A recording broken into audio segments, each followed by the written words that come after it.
right. Well, change of plans, guys. Hello. Hi. Hey. We're doing this full out. This is Random Ass Convos with Twillz and Dana. Hey. Hey.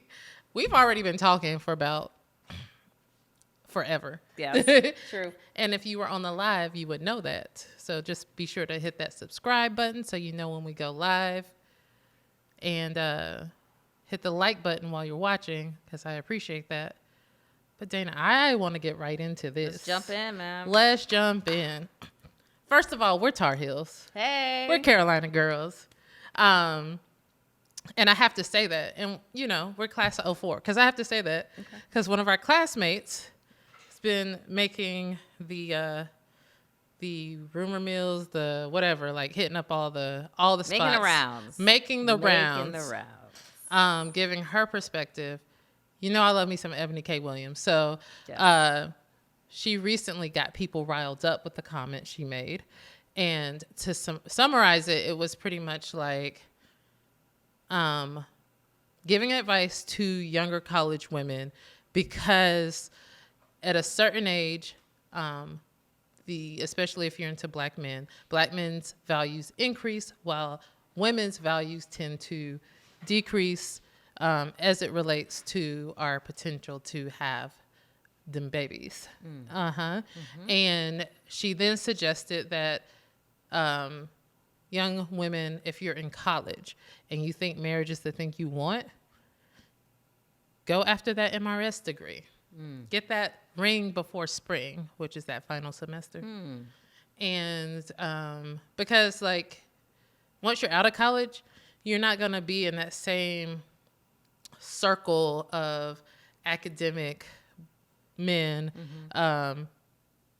like that for the rest. You know, I won't say for the rest of your life, but the likelihood that you be in that type of environment that concentrated, you won't be there for a while. So if you know that you want to be married and you want to have babies, secure that ring in college. And if that's not your thing, don't worry about it. But this is for those women who want that. And the people are hot. And the comment section was going. The people are hot. What is this? Yes. Yeah. So on first take, because I know I heard this week and I had time to get my thoughts together. But what were you thinking? Like, what are your thoughts around any of that was just stated? And let me point out that this is just a piece from a bigger thing. Okay. I didn't watch it. I just saw the clip. Let's You go. just got the highlights. Yeah. So first of all, like, go seek out your husband in college. First of all, can we all think about where we were in college mentally and emotionally, even for that matter? Yeah. Like, were we really ready for marriage? I'm not the same person. Yeah. I was like, I mean, essentially, yeah, but not really. Right. You know, your point of view changes. Yes. Yeah. You grow, you mature, you figure out your value in life. Like, to me, my value is not based on a man and how he views me. Okay. I don't believe that. Also, you know, I feel like maturity in college is sort of like we're figuring out who we are. Right. Also, maybe you don't connect with anybody in college to want to marry them. Right. That doesn't mean you'll never find anyone. Right. You know, personally, I feel like when you hit your 30s, that's when it's like, okay, now I'm like getting in stride. I'm trying to figure it out now. Like, I feel like you are probably more mentally prepared to even think about marriage because marriage is not easy. Right. So being that is me, whatever. I feel like like I said, I'm definitely not the same person, but I do feel like, especially growing up in the South, that idea that a lot of people, and it's changing, but a lot of people get married in their early 20s. They start having babies by mid to late 20s. And they're like, so we have friends with grown kids at this point. But that idea that marriage sometimes offers a certain level of security because now you're able to form the beginning of your life with like 2 incomes and you're helping and you're able to build legacy. I will say I wasn't in the mindset of in college to get married, but that's because I was about those, like I was raised to be in your books, get your education, and go get a good job. And so I feel like that kind of took my focus away from dating. Like, I wasn't a big dater in college at all. And so I wasn't even thinking, like, I've never heard that advice. Like, one of the things that she stated, and which I know is true, is that our white counterparts are trained, or that's part of their, like, how they're told to, like, go to school. Like, part of that is to come out with a husband. And I know, find a man. Go find a man. Okay. That's part of, and rich people, really rich people also share that advice. And it's less about, like, love and relationships, and more, like I said, for economic stability and a foundation early in life. Now, will those people end up divorced by 40? Absolutely. Say, let's just be real, okay? Says the girl who's divorced. All right, marriage is not easy, right? So I am not going to join my life with somebody. I don't function on money. That is not what drives me. That drives some people. But I am not going to join my life with someone just because I think I'm going to be financially stable. And to your point, like, what about the other things? What about the emotional connection, the physical connection? Like, these are important, right? I mean, you can have that. Like, you had relationships in college that had that. Sure. Yeah. Were we financially going to be great? I don't know that I can say that in college. Not right away. Right. But, like, when I look back on the people that I left behind, yes, maybe I do say, oh, well, we could have been great. We could have been great. But that's okay. Yeah. That does not mean there is no one else in our future. But now we have friends. We're at an age where we have friends who have not been married. Me, and want kids. There's people who genuinely want kids, and now they're faced in the position, like, what do I do? Like, I know a lot of us have went through or considered freezing eggs, and it's like, well, am I about to take this journey on my own because there's many ways to motherhood?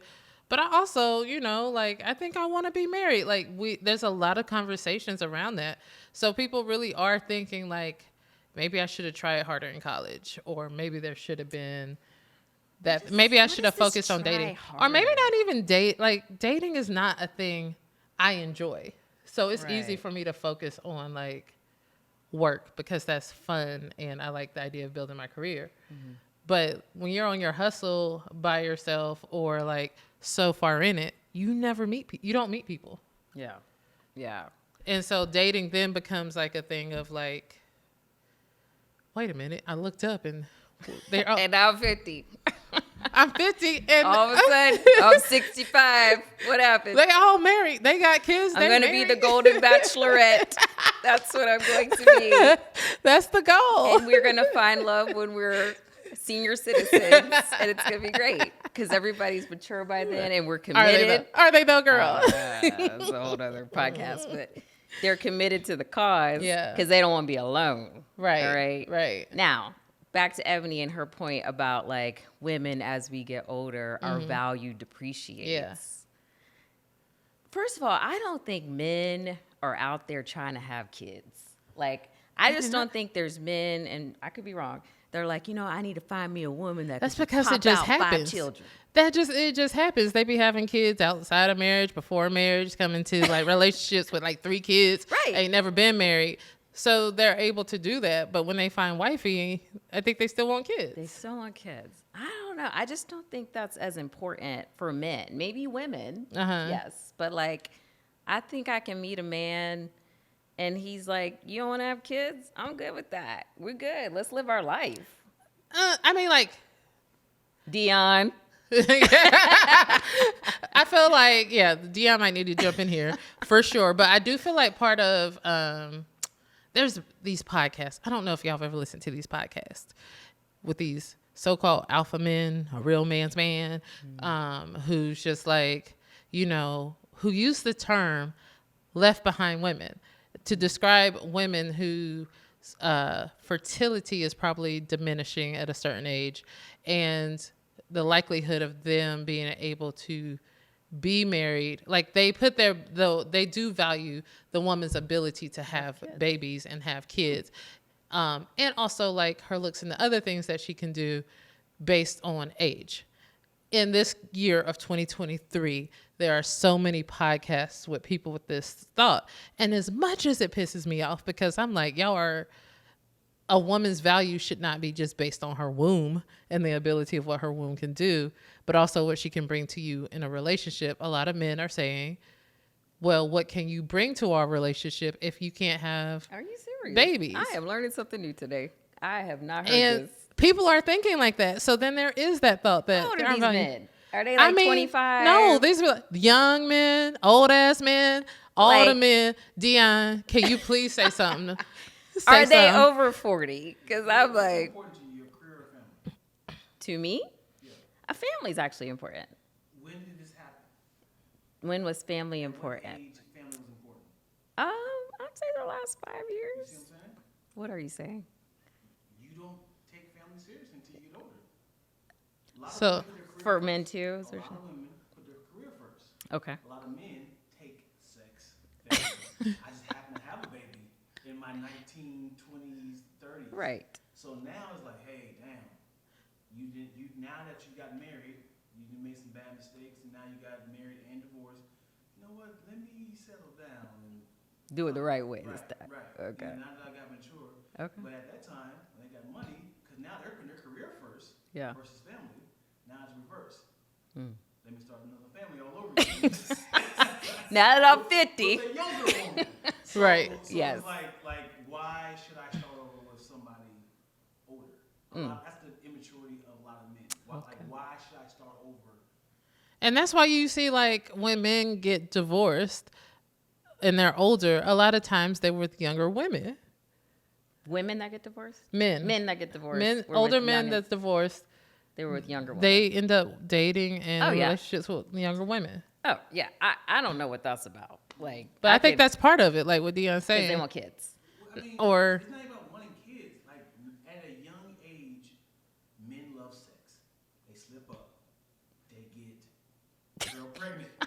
And then it's like, damn, let me be responsible. I guess I got to marry this woman. When you marry the woman, you end up like, damn it. This the is wrong what I woman. want. Right.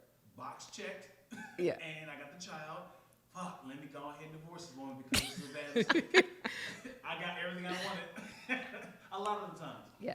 And then now, a woman is, now that you're 40, it's like, now woman's like, hey, now I'm ready for a family. Like, I've been there, done that. Yeah. So that's what typically happens. A lot of women put their career first. Yeah, we put our career first, but it's also like while the men, because there's also men who they might have kids, they might not have been married, or like you said, divorced or whatever. They're still working hard in their careers because men are also able to work on their careers while having kids. Sure. But they're still able to. They're not having a child. So they can still work on their career. They can still work on their career, yeah. The stereotype when it comes to men, they don't have a job. They're not stable. They live with their mom because they're all young. And this is why Ebony said date in your college pool, because those men come out with jobs. Okay, let's talk about the college pool, because I don't totally disagree with that, because the dating scene is rough in these streets. Let's just be real. And I think men don't want real relationships. Now, if I think back to the men I met in college, several got married out of college. Great. Several are divorced now. Yeah. Because again, I feel like you have to really be in it to win it when you're in college, like you're really young. Now, would I consider dating those men now that we are all adults? Sure. Yeah. Like, how do we create a reunion of sorts? Where are all the divorced men who's ready to divorced college men from Carolina? From Carolina. Where are you? Where is the whole Where are you? Party? And also, like, who appreciates women who work just as hard? And the value isn't always in the ability to have kids. And because, like, this is the year 2023, women are still having babies up to 50. Listen, it can still happen. A lot of these times, at this age, a lot of these men are clean tracks. So they're either divorced or have children. But if you're okay with the divorce, women are fine. We're fine with It's very rare that a man is a virgin, stable, no child. Right. Right, and we've grown. We're at the age. Like swimming. Yeah. Yo. We're married. Yeah. So it's very rare right. that you find that full house of you are everything. Right. Yeah. So you're definitely getting, at this age, you're getting clearance rack men, Yep. right? Well, then we're leftover women, and then this clearance rack men. Like, why is the clearance rack men over here talking about? But I want the young tender. I will not own leftover women. All right. I don't own it. I don't own it. I will hate not that take term. that label. I hate that term. At all. But what I'm saying is like, That's a term these men use on these podcasts. The alpha men on the podcast. I don't know who they are, but that's what they're saying. That's what they That's say. what the streets are telling us. Okay. So no, we are not leftover. We are seasoned. We are ready. Yeah. I mean, and mentally, like, like we've been, like done some work. The work. Can we talk about the work? Yeah, I've done the work. Got a little money in savings.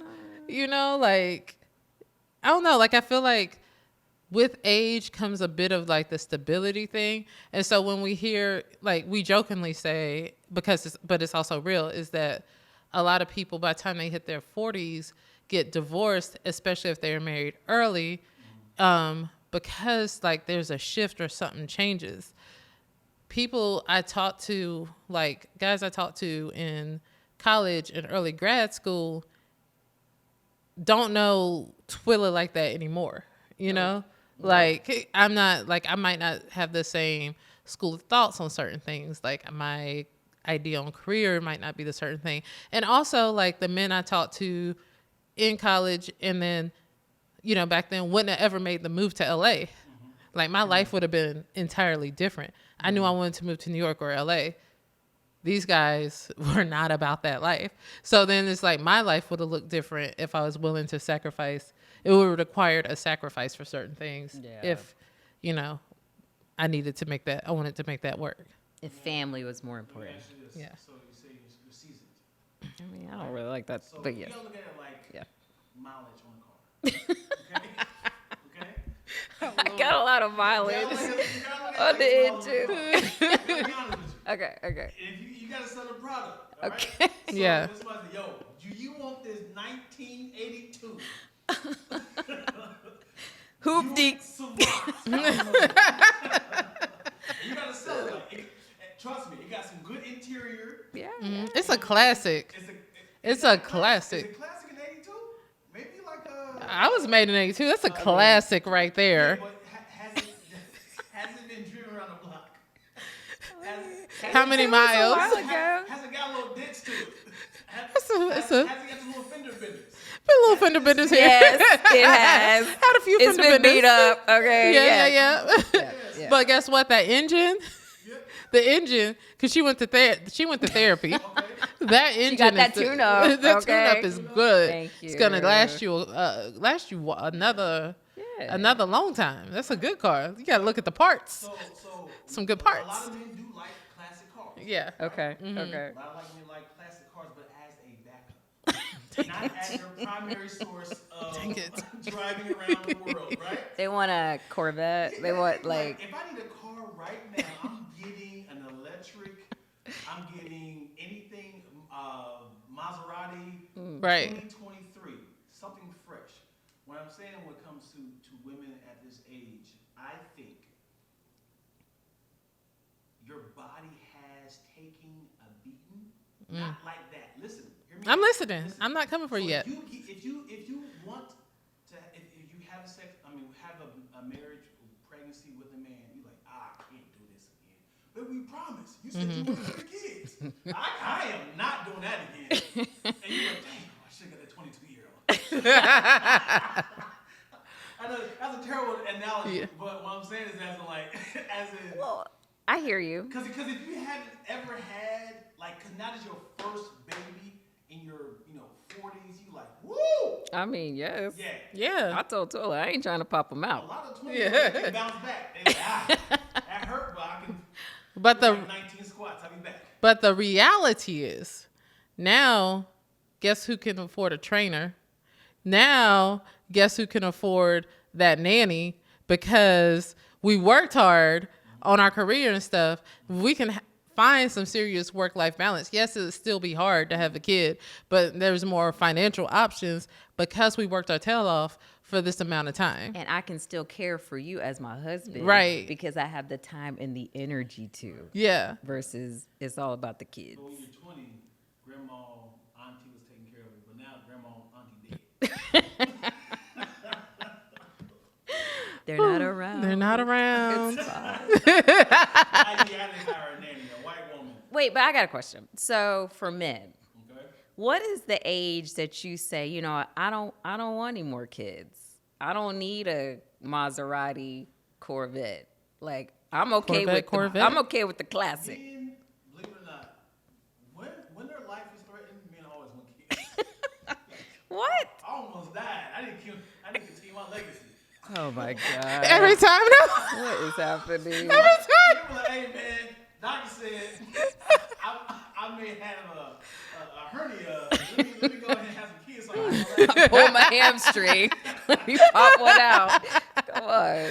Oh my gosh. I don't think. I mean, some men are afraid of children because they feel like their life is going to be like pause a little bit. Yeah.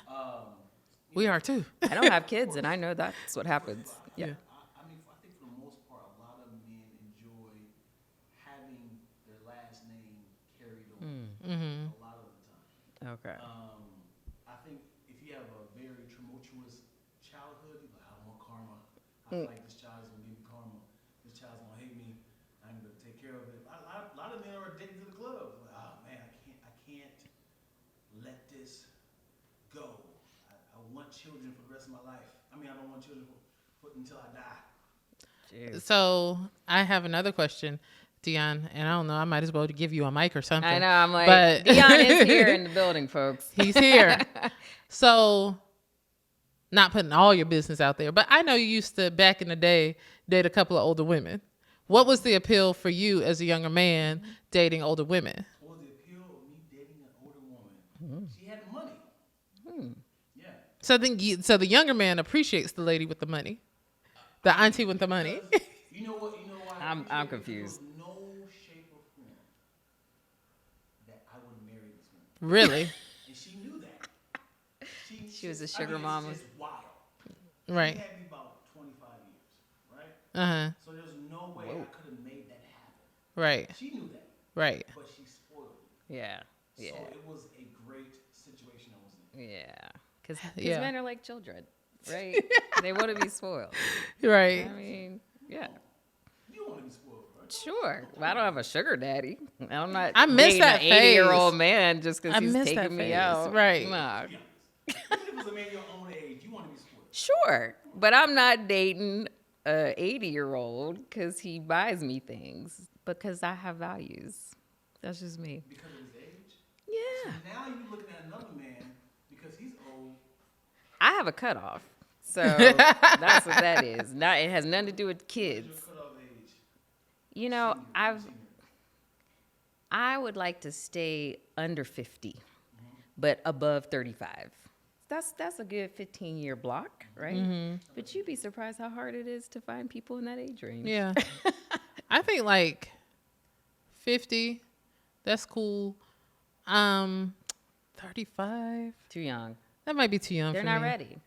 That's different. That's a little different. You gotta meet the right one at that age. But Yeah. I'm at not 40 to 50. Yeah, like that's- 40, 49, you know. Yeah. Can we get somebody? But I don't know where those people are. I don't know where those men are hiding. I really don't. I saw this one thing that was like, we're at home. Y'all all talking about where you at. The good men are at home. We got a job. We got to go to work next day. I'm sorry. You got to break in and find me. Let me ask you this. You gonna compete against yourself. Ready? Mm-hmm.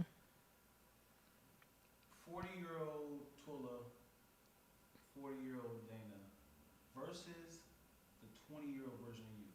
How would you sell yourself versus your 20-year-old version? Well, how are you better than your 20-year-old I'm version? so much better than my 20-year-old version. How deep you want to go? Okay. You So Like if I was like, why would I choose you over? 20-year-old Twillz was insecure, didn't know what she wanted in life, wasn't even quite sure what she wanted to do in life, or let alone know who she was. She was very spoiled because she's fresh from mommy and daddy. Like very spoiled on her own, a little like maybe just getting out her shell, still a bit shy, wouldn't try anything brand new. Might have just had her first sip of alcohol at 20. I think I did too. Yeah. And that was as wild as Twillz was willing to go, or the line that she was willing to step over. 40-year-old But Twillz. now, hello. You name it, I try. No. But, you know, a bit adventurous, way more confident in self, knows what I bring to the table, confident in who I am and like my ability to be nourishing and loving, and also know what I deserve. And because I know how to love myself well, I know how to love others well. And right now, we're just going to take this clip right here and we're going to put it for my profile. So if you want to slide into the DM. Ching, ching. but let's, like, I'm listening to you and I'm like, he asked, how would we sell ourselves to a man, right? If I had to choose between you and the 20, yeah. And so I'm like, all the things you said there, that's amazing. But I'm like, does the man care that we value ourselves more? That's probably a bad thing. They care. That's so is that the reason then? Like they'd be like, oh, she's care. too confident. She knows her value and her worth. I can't deal with that. Yes. You know what I'm saying? You don't know this person. Right. But you just, if this is a person named Manny, Manny? and you go, hey, he's like, hey, I'm kind of dating two people, you and this other girl. I'm really battling between, I really like you, but like, I'm not saying you should compete with her. Yeah, I was gonna say, sir, you're trash for making me want to compete with a woman. Sir. I mean, let's start there, but let's start. But I guess what I'm saying is everything you said is on point and amazing. Mm-hmm. My issue is for men, and maybe this is where the rubber meets the road. As women become older and more confident and like we know our worth and what we bring into the table, I think they get intimidated by that. They would rather have the 20-year-old version that they can tell what to do, that's not gonna talk back, you know, like they can somewhat control a little bit more and is young and perky and all the things, right?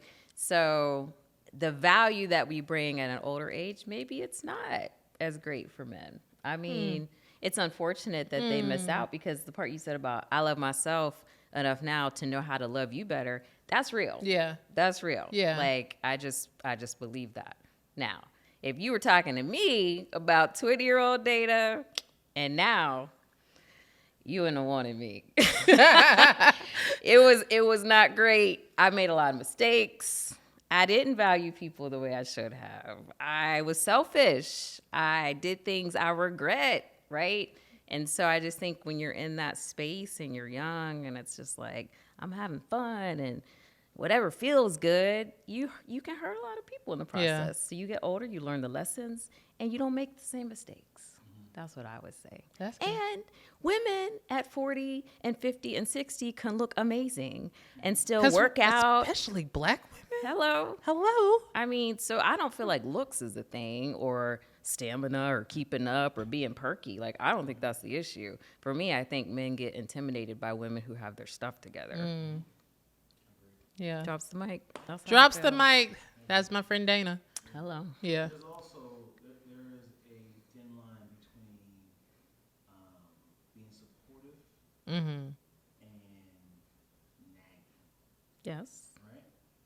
So, and I'm not saying every woman do this, versus it's like, you're trash, don't do that, no man does that, no women like that, like that, versus saying, hey, is there a reason, can I ask you about this situation? Like, let's talk through it, versus saying you're this. So Last time I had a man that did this to me, now you got the baggage to kind of tell you this and stuff. Well, can I jump in? Let me just say, and I don't know how clearly people can hear you on the camera. So Dion was talking about the difference between, you know, like nagging and having like actual helpful conversation. What's the word? Constructive criticism type thing. I think that as women, a lot of times we are told, like we hear this narrative, don't be a nag, right? Yes. And Black women are always nagging. And I think, and I can speak for me, a lot of times that you then try not to complain about anything, or you can find yourself just accepting things because then you don't want to be a nag. I don't think there was a lot of conversation to women saying, hey, you should feel free to voice your concern as constructive criticism. It just heard that sometimes it felt that anytime I bring anything up, now I'm nagging. So therefore I won't, and then maybe I'll be a good woman to this man. So I think like there has to be a real, in whatever situation it is, like, hey, when I say, hey, I realized the dishes weren't done today. I realized that this didn't happen and we had talked about it. Is there a reason why or whatever? Like that doesn't necessarily mean nagging. It's just saying like we had to do the dishes. Right. Always, never is always a tricky. Oh, always. You always, never. Okay. That becomes an issue. Yes. Versus just saying, what did you like? Have him answer it himself. Did you give him a message earlier? Did you do the dishes today? Now that still kind of sounds like you're trying to spark something. Yeah. Did you give him a message earlier? I wanted to, make that pasta, and when I came home, Yeah.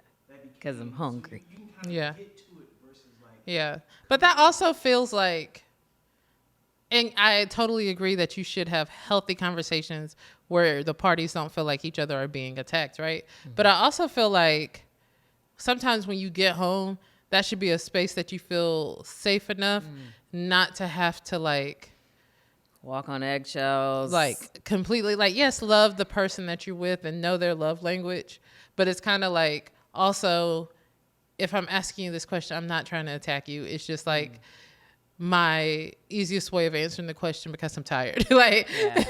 And so it's really not me attacking. It's just in the shortest version. Why aren't the dishes done? Because we talked about this. Can you just do the dishes? Like sometimes you're just tired and you don't have the words, and maybe being tired is not the time to say what you have to say. But like it feels like a workout. We're gonna lie. They said it's not what you say, it's how you say it. How about you ask him how his day was before you start? True. That's real. That's cool. But like if you talk to him all day on the phone or you've been texting, I know how your day was. I'm playing devil's advocate today. Along with you for the day. I was with you. We were texting. I called you here and there. You told me what you were doing. I come home. You didn't tell me the dishes weren't done. You know what I've learned? Sometimes, like, men need to do things on their own timetable. Like, you telling them to do it is only going to make it worse. Like, sometimes you might see it, and you just got to, like, suck it up and be like, I know we talked about it. I'm just going to wait till the end of the night and see if he does it. Right. And I know then for maybe sure the that's next the thing. day, if he doesn't, like, Yeah. hey, babe, like, you So know. I know for sure that's the thing. Yeah. Yeah. Because that nagging or whatever, it's like, But I ain't going to do them anyways. that also I feel like that also comes, it's the same thing like with a woman. I saw, it was on Facebook, this thing, where pretty much it was like, if a woman says, hey, babe, can you go get hamburger buns? Can you, like, she's asking specifically because there's an order to that day that she's trying to do. Like, she might currently be cleaning, but in her head it's like, as soon as I finish cleaning, I need to, prep for the dinner because I have a meeting tonight and I want to make sure the hamburgers are made. So like if he gets the hamburgers while I'm cleaning up and then washing the baby, by the time I'm done with that, the hamburger buns will be here. I'll be able to make the meal. And sometimes we plan ahead without communicating all that because a lot of times we're like 6 and 7 steps ahead, never fully communicating. You just got hey, I need hamburger buns. And so then when it doesn't happen, they're like, that's where part of it is like, why didn't you get the hamburger buns? Like, you were sitting on the couch. Why didn't you get hamburger buns? That's all I asked you to do. And that's where like the frustration comes sometimes. I feel like I have PTSD. I'm like, single ain't so bad. We fighting over hamburger buns, and dishes. I'm good. I'm good. That's so funny. Well, I guess, and then you also have to think of like your intent for being in a relationship. Like, yes, companionship is a major thing, but there's also like the partnership, life partnership, where you're trying to make it work for everybody. Or in some seasons, like it might be more, you're helping him out more, and in some seasons he's helping you out more, and how you communicate as a teammate and know what season that you're in. This is important. This is men really don't like to be told what to do. I think the discussion just need to happen. Like, another time a lot of women do is, and it becomes annoying, is talk to the people. For that camera. A lot of times what women do is, men can be considerate by saying, hey, I'm at the grocery store. Do you need anything? Text it to me. I'm considerate enough to say that. When I get home, you should have got the hamburger buns. I'm like, well, I'm saying, well, right. I'm not. Right. You would think I'm being an asshole for not doing it, but it's like, I'm sorry, I'm not going back. Yeah. And that becomes an argument because it's like, what's wrong with going back? It's like, you had your chance. I wasn't thinking about it. That's fair, though. I actually think that's fair. And I think, unfortunately, women get a bad rap. The bad women give the good women a bad rap. Because I just feel like the good women that I know, like, we wouldn't trip over stuff like that. Yeah. I wouldn't trip over stuff. I understand. I wouldn't want to go back to the store. Don't ask me to go back. I'm not going to ask you to go back. Right? It's just, and again, 40-something versus 20-something. The 40-something's like, yeah, like, that's unreasonable, right? You'll hear something like, well, I guess I won't make your favorite hamburgers again. Yeah. I mean, I was going to make hamburgers tonight. I was going to make hamburgers tonight, but I guess it's going to be Salisbury steak. Like, that's just what's happening. Like, neither one of us feel like going to get the hamburger buns. But I will say, watching Joseph and Stephanie, my parents, Joseph would have for sure went out and got them hamburger buns. Mark would have done the same thing. I just think you get to a point where you figure each other out. Yeah. The battles to fight and the battles, and it's like, you know what? I'm going to go get these buns. The store's right there because it's going to help me in the next thing that comes up. Right. Yeah, for sure. That's real. My parents were married 44 years, I think. Mm-hmm. I'm just like, whew. and they were young. My mom was 19. Yeah. My mom was 21. There was no easy fix to a lot. We live in a very hurry up and fix it, instant gratification society now. So if I don't like it, I can get out of it. I don't need to sit here. Grandma, they had to. They're like, I don't know what else to do. This is my whole entire life. Right. But there are a lot of, I met somebody last week who was married for like 23 years and got divorced. So there's a lot of people who have put in the time and maybe because it's the new era we're in, and they're like, you know what? Well, I also feel like, and I'll say this because I haven't been married, but I see my parents married, divorced, married, remarried to each other. And so like, I'll say like, I think it was around 25 years that they got divorced, and, they put in the work. They were best friends. But like, you kind of change. There's a certain era, like your kids are grown or getting almost out the house. You kind of let things roll off because you were so focused on the kids that there's things that you didn't talk about, things that might have bothered you, things that might have affected how you thought. And then like we all I feel like a lot of my girlfriends around like late 30s start having certain epiphanies about life and healthcare and who we are as women and what we really want out of life. And that happens if you're married or single. And so then like if you're married, that might be really the antithesis of what, or even if you find your confidence during that time, that's such an antithesis to like your partner, what he was experiencing with you or what y'all thought y'all wanted, that's creating some real friction. Yeah. And that friction, I think a lot of times, and he's going through his own changes, right?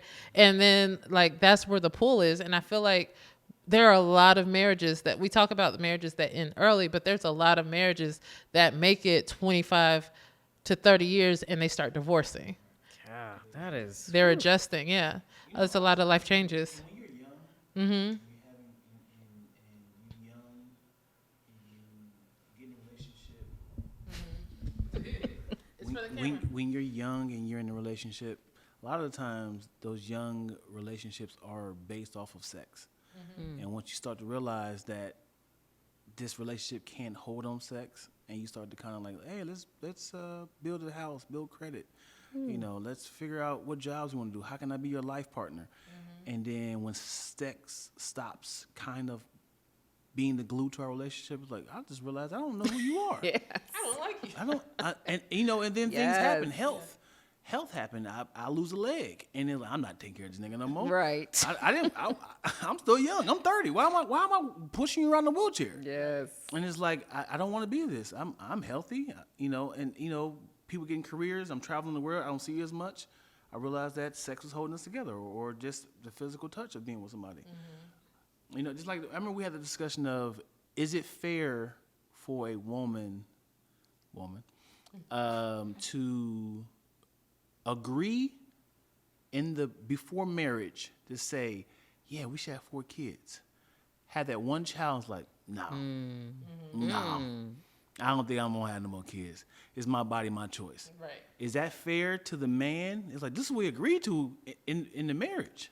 That's a tough one, man. Because I don't have kids, but my sister has 3, and it looks hard. It don't look easy. So, and I think people have this, it's sort of like marriage. They romanticize like what being a parent is going to be like, and pregnancy. And then I have friends that are pregnant, popping these children out, and they're like, they didn't tell me fill in the blank. Right. Why didn't anybody say fill in the blank? And sort of marriage is the same way. They say, don't go to sleep mad at each other. Well, what about all the other stuff you go through, right? Right. And so when you have a kid, I don't know. That is like, maybe it's time to revisit the conversation, because it's not as easy as we thought. Yeah. 4 sounds ridiculous. But people do it. My dad and his family, there were 8 of them. Or 7 or 8. And I think also part of that is like, to what you're saying, like, you don't know, like the part of the conversation should be like, ideally I would like 4 kids, but let's reevaluate after 1 and 2 to see what it really is like. Because like, I don't think people know how hard it really is on a woman's body to have those kids. So to just put yourself in that situation, like, yeah, babe, I'm about to have 4. Okay, that one about killed me. Are we sure we want to do this? I don't think I can physically, or it hurt. Like, you didn't do it. It hurt. Like, and I feel like that's a conversation. Or I'm doing most of this work. That part. And how are you taking care of these kids? Right. Or am I? Like, something has to change. We have to reevaluate the situation, and that's what I'm saying. We got some conversation going on here. What are people saying? We got, hey, Spicy. Hey, LaShonda. Fresco Black. Let's see. Right. We got some action going on. There's a whole conversation. Yeah, I know. We missing out. I was trying to jump in, but I want to miss the sideline conversation going on too. So, Spicy said, a man asking a potential partner, "What do you bring to the table?" is a red flag for me. Oh, interesting.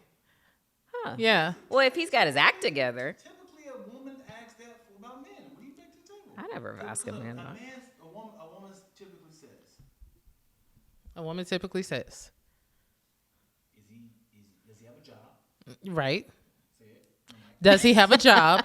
This is what women are asking. Does he have a job? Does he have a house? Does he have a car? Does he have a plan? Is that that's what they're asking? But that's not me coming to you and to say, hey, what are you bringing to the table? That's just me assessing through what conversation and stuff. Like, if I had a sit down conversation with a guy and he was like, so what do you bring to the table? Why should I be with you? Is this a job interview? I think I'm gonna. I mean, you know. you ask questions to know what they bring to the table. Yes. You won't straight out come out and say it.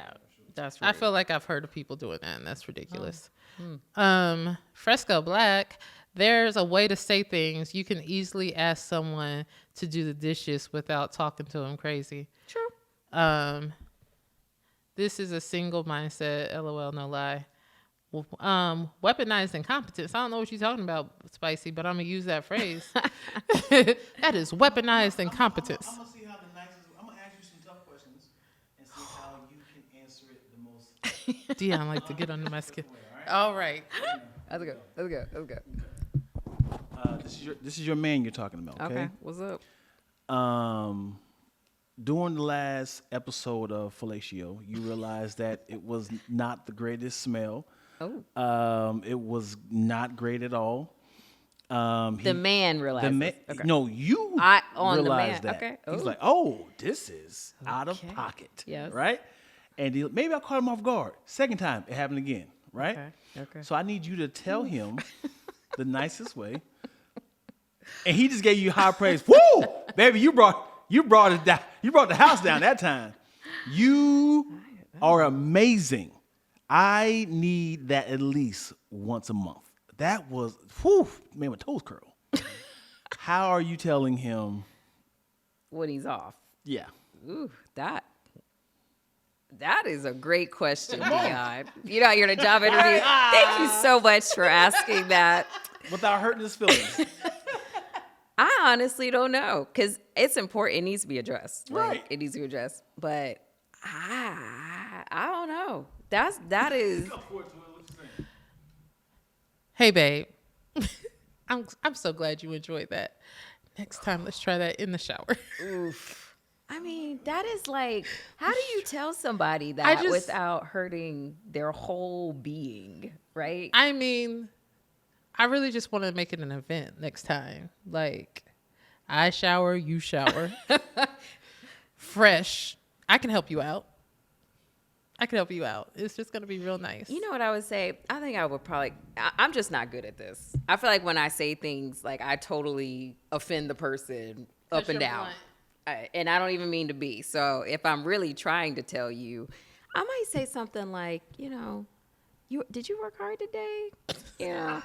Like maybe, like, I love you, right? But maybe you want to shower first next time before we jump into bed. Because I actually have a thing about that. What do you say? Well, I think we should be clean. I like to take the day off of me before I get into my bed. So maybe I'll take it from that angle. Like, we both work hard today. Let's clean the day off. Let's first, clean the day off. I'm gonna go all in, but let's get this day off of us. Yeah, the day off. That's nice. That's nice, Dana. Yeah, that's a hard one. You know, if she says that now. I know, right? And Twillz, your question is, if you find yourself nicest man in the world, sweetheart, there's no complaints at all, okay? He loves you unconditionally. The last 11 times you guys went out, he miraculously lost his wallet. Lord. Oh, okay. Like, shoot, daggone it. Like, now it's at an event like, hey, I'll pay for it. It's your birthday party. It's your birthday party, okay? How are you telling him, hey, come on. Nicest way. Oh, nice. Okay. Nice. Yeah. Okay. Yeah. Oh, man, you can't find your wallet? Do you have your Google Pay? Mm-hmm. What's that? Apple Pay? You just use your... Okay, that's fine. Just Zelle me the money and I'll pay it. You could do it after the fact, but you gonna pay that money at some point. Not at my birthday party. It's not gonna be nice. Yeah, I agree with that. It's not. It would be like a hey, just run to the car and you can just tell me real quick if you left your wallet. After the first 3 times, we're going to have a conversation about this, okay? Like, hey, babe, every time we go out, you don't have your wallet? What's going on? And I probably will say it like that. Whoa, what's this all about? What you mean? You taking me out? This starting to feel like a pattern. Like, there's no nice way to address that. Are you forgetful? Is there a bigger issue going on here? Because now the red flag is I feel like you're scamming me and I don't trust how nice you are. Like, you can't just be coming up with all these suggestions. Let's go out to eat. Let's do this. Let's do this. And you don't have your wallet. Like, is there a bigger issue? Right. What if the police pull you over? You need your wallet. We need your license, right? So maybe it's, like, what's going on? How you keep forgetting your wallet? Hey, like, you should just really use your digital wallet. You have your phone on you most of the time. In California, you can have digital license. You can have digital insurance. You like, hey, God, darn it, happened again. I forgot my wallet. I got it. Here you go. I got it. And I checked your American Expresses in there, babe. Partnership. Hello. Dinner's on you. I figured you would forget. That's good. Dang, these are the tough questions. Yeah, that's not a nice way. The tough Oh my gosh. questions. Yes. Let's see. Moyo is on. It's official. Mostly Dion is crazy are the comments we're getting right now. Listen, I just feel like this is a safe time to say, if you are missing out on this chat right here, that means you haven't hit that notification bell. You would know that we're alive because you would have got an alert to say, hey, join the conversation. And you could be down on this, commenting in the section. Right now we're live on the IG. I don't know which IG we're live on. Lacktoast or Dion?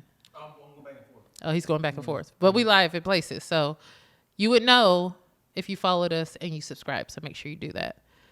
Dion, this conversation is crazy. But I'm trying to, I'm still stuck on if he didn't smell good. So what do you tell the woman? Let's reverse the conversation. How do you tell a woman that? I really want to know that. He said, give me this mic. I'm an asshole. Yeah. I would, if I went down and actually performed, I'm coming up right in your face. I'm coming right in your face. And if she say, whoo, I'm like, yeah. But is she really going to catch that, you think? Okay. Yeah. All right. I'm like, yeah. That's all you. That's all you, babe. Yeah. Oof. Smear this mustache on your lips. Yeah. Yes, indeed. Because we're talking about odor. Yeah, the odor. Because also it's like, babe, what's your diet? Like, what you been eating? Can we talk about odor? That was like a trigger point for me. Not for me, but when I go to the gym, I've been to multiple gyms in my life, and often there are people that just don't smell great. Yeah. Not even don't smell great, smell like sewage in the streets. Oh gosh. Okay. And I'm just like I will purposefully if I get a whiff and I'm like, all right, who is it?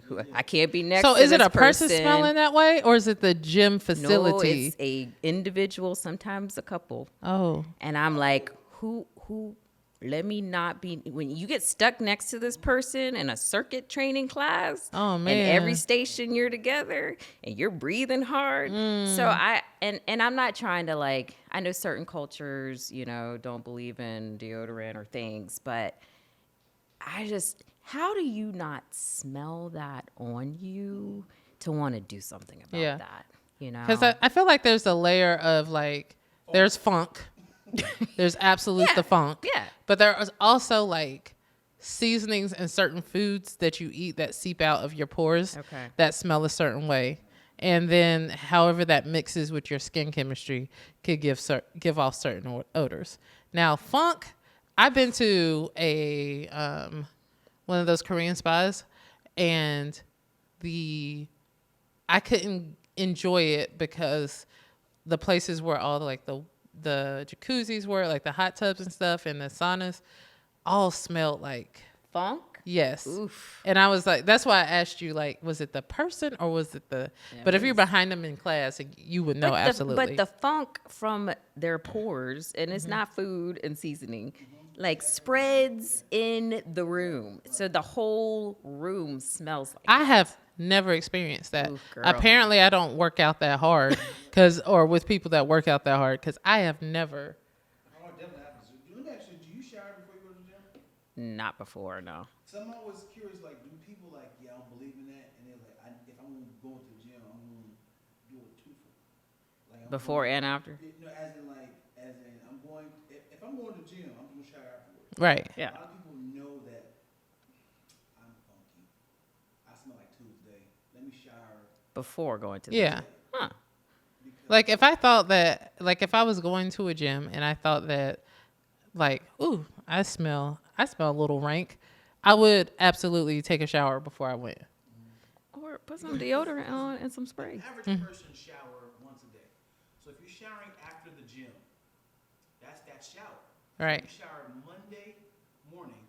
Next time you're showering is Tuesday morning after the gym. Yeah. So that's all day. Yeah. You slept in your phone. Yes. You wake up in the morning. Yes. I shower a lot though, and I don't know if it's problematic. I think it's a good thing actually, but I don't know where this came from, but I have this thing, and I was talking about it earlier. Like, I can go to the gym in the morning. I take a shower. Let's say that's morning, midday, whatever. If I go out of my house again anywhere, I feel like when I come back home, I have to take a shower again before I get in my bed. See, I have to assess where I've been because usually, like, most days, this is just for like timeliness in my life. Like, if I'm not working out in the morning, then I will definitely take a shower at night. If I did, like, if I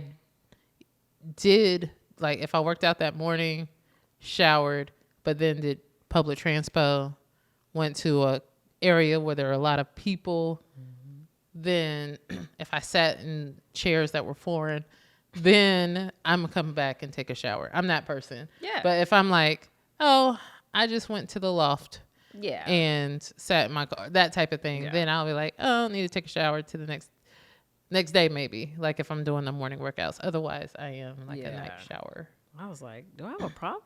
Is that? No. I might take two, 3 a day. I'm like.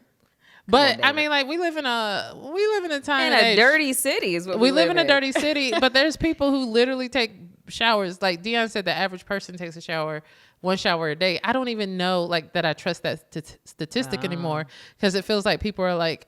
I just saw a thing where this doctor was like, "You really only have to shower 2 to 3 times a week." Oof. Says who? She just said she showered 3 times a day. So you gotta Right. I mean, I understand the math, but I'm just saying, like, the more and more these conversations are happening, I really am like, are people really showering every day? I mean, not at my gym, they're not. See, and that's what you're smelling, is the person who showers every other day. It's all good. I'm not judging. No, you kind of are. Let's see. Another question. Yeah. Okay, what's up? Well, Fresco Black says, you don't know till you're there sometimes. Couldn't finish the job, but I had to bring it up to her. Oh, definitely done that before. Bad experience. That was the first statement.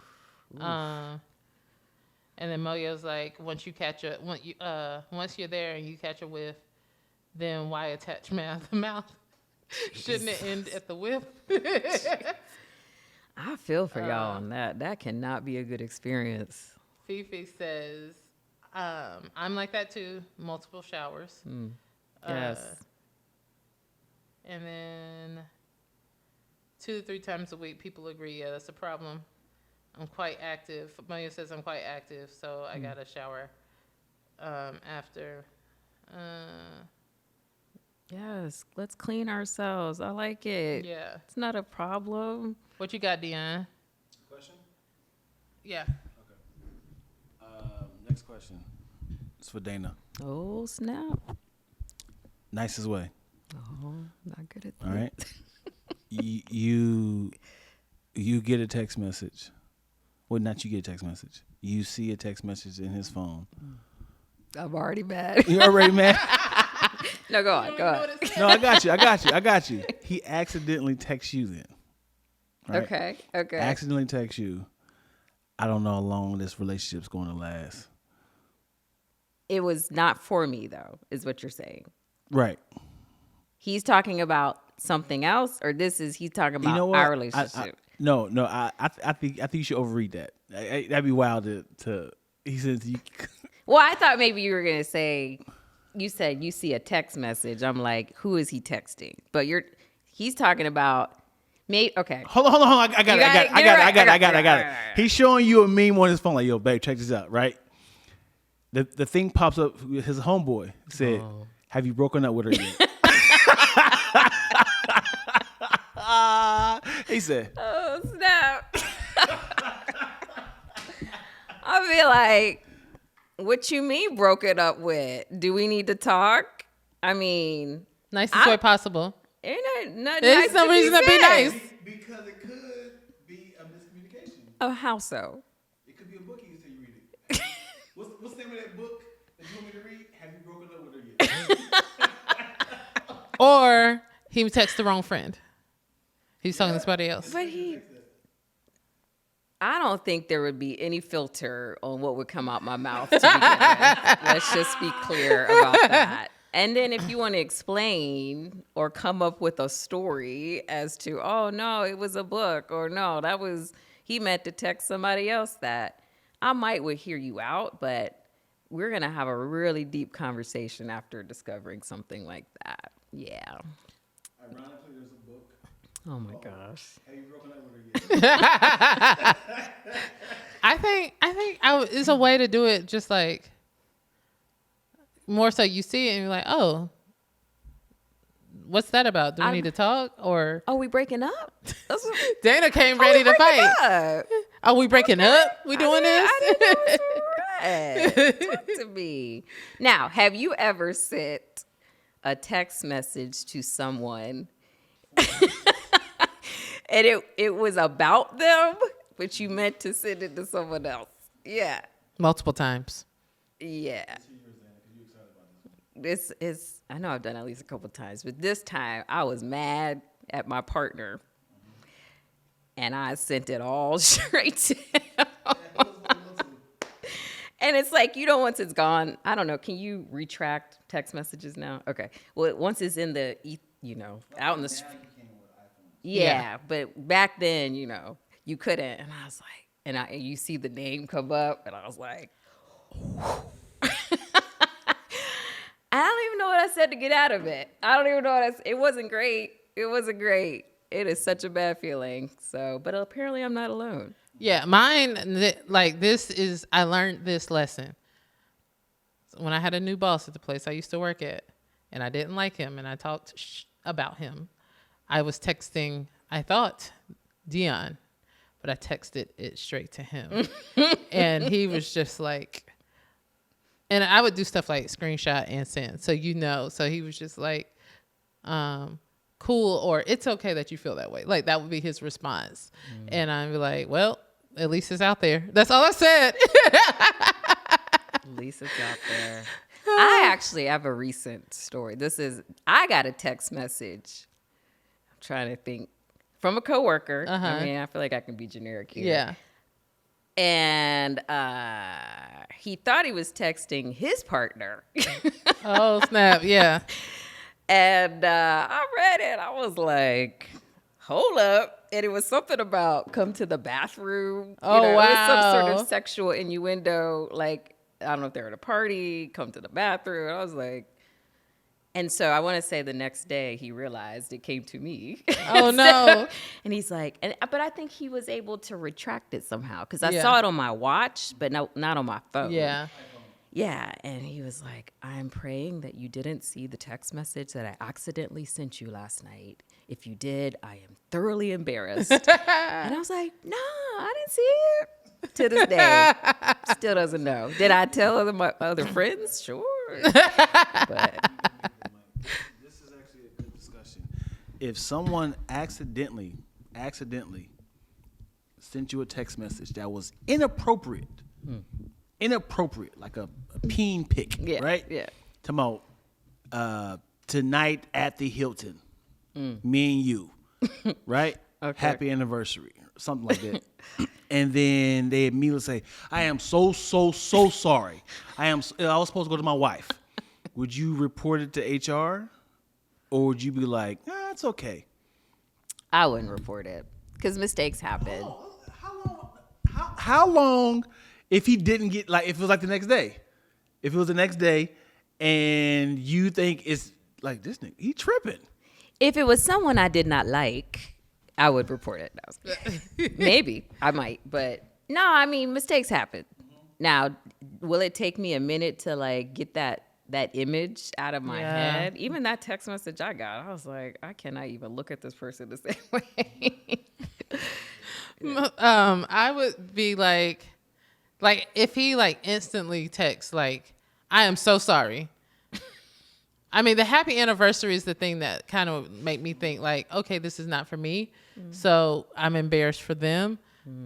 But if that message was without that happy anniversary and there was no retraction, I'm going to HR. Like, I don't know what's happening.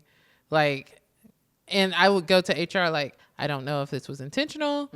But I received this and it's slightly uncomfortable. Again, don't know if it's intentional, but I don't know how to ask this person this. How do you show your face after something like that? You know what I'm saying? Like, if I worked with you and I saw it, I saw it. You know, how do you walk into a conference room at a meeting and sit down across the table from me? Right. Like, just like. I'm sure it's happened, but. I inspired because you and his wife got the same name. Aww. I mean, like, hopefully that person would be able to explain, like, to HR, because I'm not going to that person. Unless we're really cool. Even then, I'd just be like, I think you accidentally sent me something. Oof. But if I don't know you like that, then I feel, and there's no retraction, I feel like I'm just playing out all the scenarios in my head with like people at work. Like, oof. Yeah. Oof. That would be so tragic, and I would just hope. Another trick question. It's a trick question, okay? Okay. All right. You guys both know me, right? And we work together. I do something that, like, let's just say, for instance, I'm about to teach the youth about the safety of no drugs, right? Mm-hmm. The night before, you see me do drugs. Mm-hmm. Right? Mm-hmm. Would you stop me by saying, hey, I saw you doing cocaine. Don't do the program because you're going to be a hypocrite? Or would you go to HR and tell on me? We know you. Yes. Okay. We're great friends. Okay. Oh, you want, okay. I'm not going to go to HR on you. The first thing that came to my head was like, well, let's think about church and how, I don't know what preachers do behind closed doors, but I'm pretty sure they're not saints like they come across in the pulpit every day or every Sunday.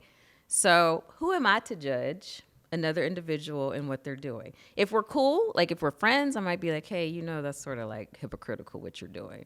But I'm not going to tell on you. I think you should still do the program because the message is real. Mm-hmm. But I don't know. I just don't judge people like that. I'm judging. No. I'm coming for you. Screw what she said. Telling HR. No, actually, I would confront you for sure if I saw you do a line of coke. Like, hey, one, didn't know that this was your thing, that you got down like that. Interesting choice of drugs, considering, all the fentanyl going around, but that's on you. I'm sure you were aware. How long have you been doing this? Like, we're having this conversation and just be like, well, I hope that as you talk to these kids tomorrow that you keep all the things that you're like, the things that you're not saying. High. Yeah, that you're not high and you're taking these things to heart because like you're influencing somebody else's life and now you're hypocritical. I opened up with this by saying this is a trick question. You did. I did. You did. Okay. So this actually happened.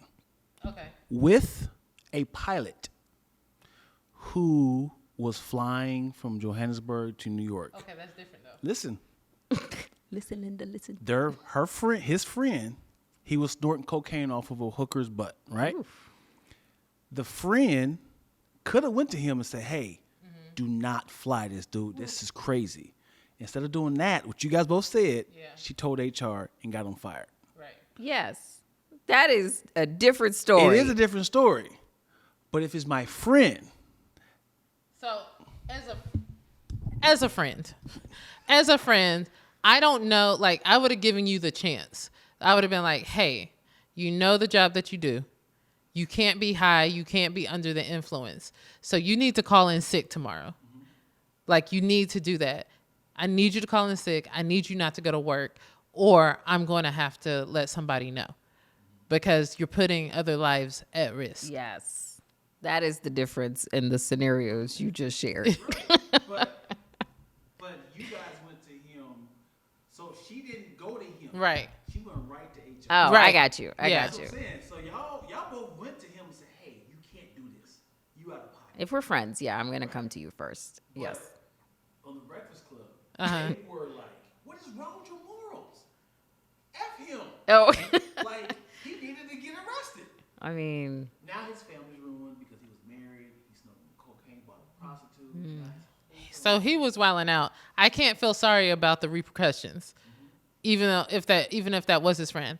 Like, life was going to catch up with you. It just caught up sooner than you thought, right? Because you made a choice. As a friend, yes, you give that person the opportunity to do it. Just like, hey, you're being very irresponsible right now. Not only are you putting your life in danger, but you're putting everybody else's life in danger. So you need to handle that, call in sick. And if you're, and if you don't, I promise you, if you're at that airport at this time, I'm calling HR. Boom. I'm going to let them know. Why are you tripping? Because you're high right now. Let's trip our way to HR tomorrow. How about that? Yeah. I'm going to give you a chance. And if you don't do it. That's nice of you, but at the same time, that's wild. Because you're probably preventing this one. But who's going to say October 14th? Right. That's a good point. I ain't telling nobody. That's true. That's a good point. Moyo said, Joburg to New York is a long flight. I wonder how many pilots take uppers. New fear unlocked. Hello. I'm with you on that. And I've done that New York to Joburg. So I'm just kind of like, what's the pilot? Scary, man. That's a long flight, y'all. Married pilot snorts cocaine off topless woman in booze-fueled romp before What That's type a of headline right there. But Hello. It's also like, what movie is this person's life? Was he trying to emulate? Like, that sounds like a scene. And then he told his friend. She said, all right. Let me talk to HR.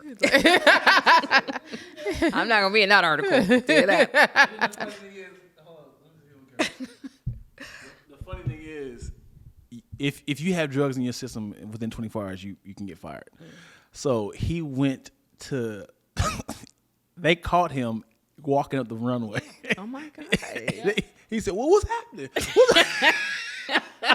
Well, the camera's there too. What's happening? Huh? What did I do wrong? What? Who don't do coke before? That was last night. No, but like, Jeez. that is the exact timeline. Like, if you didn't turn yourself in, I'm telling HR, right? You walking up, you're getting sorry. Yeah. I gave you a warning. But yeah, to what you said, like, that's who's scary. To say that's one time? That is yeah. Scary. Kudos to her. Shout out to that person. Yeah. You said you would talk to. Right, but now I'm thinking it through. Like, yeah, you're right. That's more. Maybe I would tell. I'm gonna sit this one out. Because he wouldn't know that she told, right? He's probably the only one told. My last night was crazy. Look. Yeah. Well, and it's also anonymous. Like, I feel like, so I've gone and talked to like bosses or supervisors under like terms of anonymity, because like there might be something that's stated or said and just like, hey, I think we should address how, you know, people say this or kind of use this frequently. I'm not going to say who's doing it. So it might be a random drug test for everybody, but like it might be, hey, I just noticed this is happening in this office. I don't want to say who or what or when, but just note that this is happening. And just know that when you call HR, I want to see your face when you hear this. So what? Wait, play it again. Have I heard this? Fired? So what? No. We were all drinking. It was the company's party. Well, who don't be? Oh, yes. What is your face? Who told? Who? I don't know. Who? Oh, you know I got dirt on you. You know I got dirt on you. You ain't got no dirt on me. I bury my skeletons. That's what you doing? You just know we all getting fired. No, we not. Not today, we not. cover my stuff. You know, that's right. Shoot, you got to be strategic out here. Maya said that's the best soundbite. It's a great soundbite.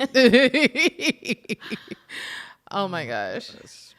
Y'all, it's been crazy. All this starting off, Dion pretending like he didn't want to do the podcast. I know, because the mic won't working, but he was all you was part of it. You were a part of it. We're gonna get the male perspective on everything. Yeah, but we got a little bit. Yeah, it was good. Listen, I enjoyed what's going on here. Dana, actually, I like this. Oh, I'd love to come back. You said what? I mean, we should. Because we're friends. Friends for a long time.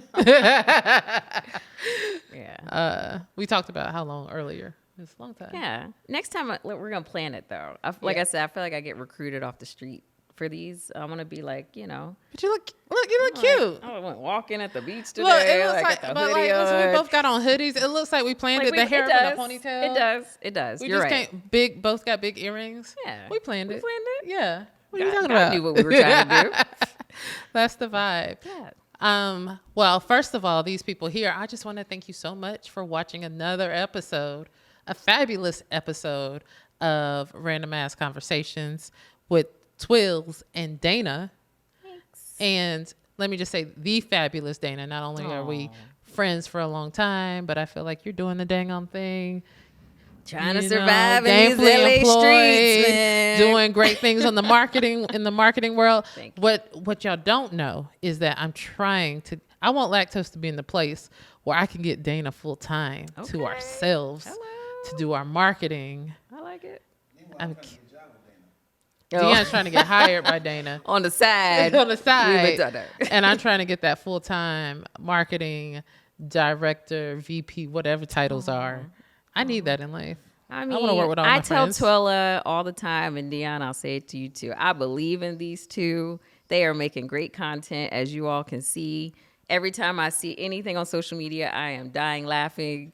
From the hands, the little hands that come up to, the skits. And it's a great range of content. So you're doing big things. I appreciate you, love. Mm-hmm. Appreciate you. Yeah. We're going to do this again. Yeah. But until next time, again, I'm going to say it again. Like, subscribe, click that notification button. Leave a comment below. What was your favorite part? What is your perspective? Have you used the term left behind woman? You better not. Do you think our value diminishes just because we can't have babies like that or choose not to have babies like that? Better not. I'm just telling you how to think right now. But if you think differently, feel free to leave the comment. I won't attack you. I like it. I won't. I will not attack you. I won't. Attack or nag. Neither or one. Nag. Or won't nag. I won't. To your face. So, but we'll chat with you later. Peace. See ya.